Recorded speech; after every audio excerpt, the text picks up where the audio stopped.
હવે કોઈ માણસ અગર બેરિયાટ્રિક સર્જરી કરવાનું વિચારી રહ્યા છે, કન્ફ્યુઝ છે, તો એમને તમે શું કહેવા માંગશો?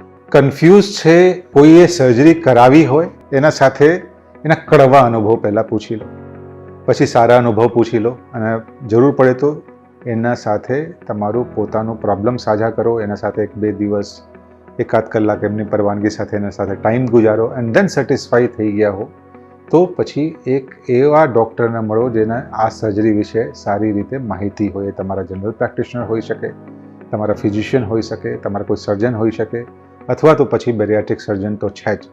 એમને મળીને પહેલાં બધું માહિતી લો. માહિતી લેવાનો મતલબ એ નથી કે તમારે સર્જરી કરાવવી જરૂરી છે. માહિતી લીધા પછી સંતુષ્ટ થવાના એક જગ્યાથી માહિતી ના લેતા, એ છે ગૂગલ. કેમ કે એના અંદર તમે નોલેજ, ગૂગલમાં ઘણી બધી વસ્તુઓ હોય છે, સાચી બી હોય છે અને જે વસ્તુ ખોટી છે એ ખોટી બી હોય છે. તો સાચી કઈ, ખોટી કઈ, કદાચ સાયન્ટિફિક નોલેજ એટલું બધું ના હોય તો તમે એને ડિફરન્શિએટ ના કરી શકો. તો બેસ્ટ રસ્તો એ જ છે કે જેને કરાવી છે પહેલાં એના સાથે તમે બધી જ વાત કરો, પછી ડૉક્ટર સાથે વાત કરો, પછી કરનાર ડૉક્ટર સાથે મળો, પછી ગૂગલમાં વાંચશો ને તો તમને વધારે ખ્યાલ આવશે કે કઈ વસ્તુ સાચી અને કઈ વસ્તુ એટલી સાચી નથી.